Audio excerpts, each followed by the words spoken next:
So hello guys, मैं अपना एक छोटा सा एक्सपीरियंस शेयर करने आया हूँ। मुझे लगता है इस बात पे आवाज़ उठाना बहुत ज़रूरी है क्योंकि कोई भी नहीं उठा रहा। कुछ टाइम पहले एक महीने पहले मेरा नी का सर्जरी हुआ था, जिसके लिए मैं जयपुर गया था। मैं जब तक गया मैंने कोई ध्यान नहीं दिया इस चीज़ पे। जब मेरा सर्जरी हुई, ऑल गुड, अच्छा हॉस्पिटल था, अच्छी से सर्जरी हुई, ठीक है, गुड रिकवरी चल रही थी। आफ्टर 3 डेज जब मुझे डिस्चार्ज मिला और मैं घर जाने के लिए रेडी हुआ, I was in the car और इतनी गंदी सड़कें, इंडिया में इतनी गंदी सड़कें भाई, हालत ख़राब।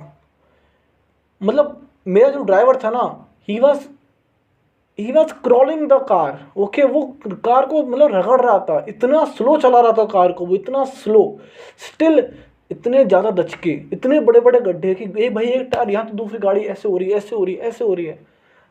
क्या है ये? ओके, कोई बात नहीं, हमने कहा चलो मैनेज कर लेंगे। मैनेज करके जब घर गया और जब मेरा 7 डे बाद, जब मेरे वापस मतलब 3 डेज बाद, सॉरी 3 डे बाद जब मेरी ड्रेसिंग का टाइम आया तो मैं पास के एक हॉस्पिटल में गया, मात्र 2 किलोमीटर।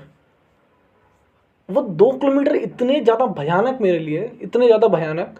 जब मैं जाके वापस लौटा हूँ ना, इतनी देर में भाई इतना ज़्यादा पैर हिला, इतना ज़्यादा पैर हिला कि मेरे पैर में स्वेलिंग हो गई, ठीक है, कुछ इंटरनल प्रॉब्लम हो गई, पेन स्टार्ट हो गया और पेन 2 दिन रहा। जब तीसरी ड्रेसिंग के लिए गया तो मुझे पता चला कि पैर में तो पस पड़ चुकी है भाई। जो मेरा सिचर के वुंड्स थे वो थोड़े ओपन हो गए थे और उसमें पस पड़ गया था। और मैं उतने टाइम तक, मतलब थर्ड ड्रेसिंग तक, मतलब लाइक 7 to 10 डेज मैंने कुछ भी नहीं किया, मतलब मिनिमल चीज़ें की, ठीक है। जब डॉक्टर से बोला तो डॉक्टर ने कहा कि शायद या तो असेप्टिक हो जाएगा कुछ, या फिर आपका ज़्यादा हिल डुल लिए। और कहाँ हिल डुला था मैं, कहाँ मेरे पेन हुआ था, कहाँ स्वेलिंग इंक्रीज हुई थी। इतनी ज़्यादा परेशानी इंडियन रोड से। अब मुझे क्या था कि जब मैं एक चीज़ में बहुत खुश था, इंडियन गवर्नमेंट पे मैं बहुत ज़्यादा खुश था कि हमारा जो मेरा इलाज था, मेरे पापा एक गवर्नमेंट एम्प्लॉय है, तो जो मेरा इलाज था वो टोटल गवर्नमेंट के खर्चे पे हुआ था। तेरा खर्चा मेरे पापा की इनकम में से पैसा कटता है वो तो। जो पापा का इनकम होता है उसमें से एक टैक्स कटता है, एक्स्ट्रा टैक्स, मेडिकल टैक्स, और वो जमा होता रहता है और उससे ही हमारा इलाज, उससे ही मेरा जो सर्जरी का ऑपरेशन और एवरीथिंग उससे हुई। ओके गुड, अच्छी बात है, मेरा ही पैसा था वो, मेरे पापा का ही पैसा था जो कट के मुझे मिला, ठीक है।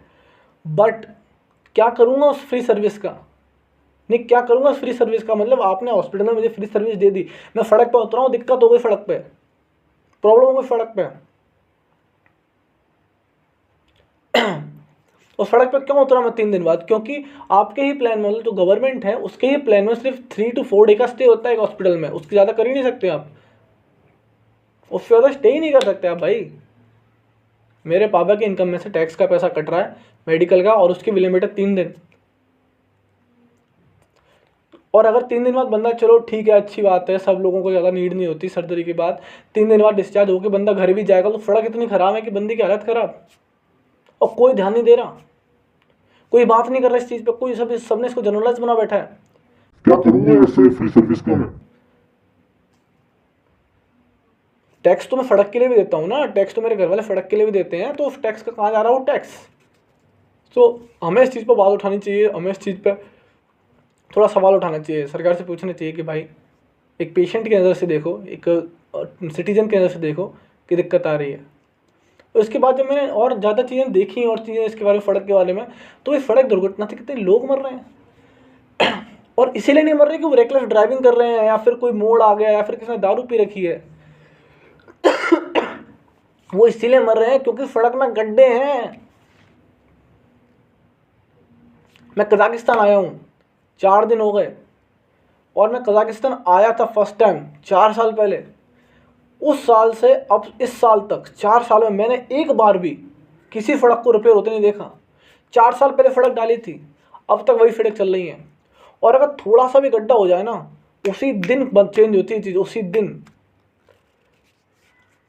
और ये जिस सिमकेंट सिटी में मैं हूँ वो ऐसा नहीं कि बहुत हाईटेक सिटी, बहुत टॉप सिटी है, एक नॉर्मल सिटी है, नॉर्मल, ठीक है। इसको कहते हैं गवर्नमेंट, इसको कहते हैं सिस्टम।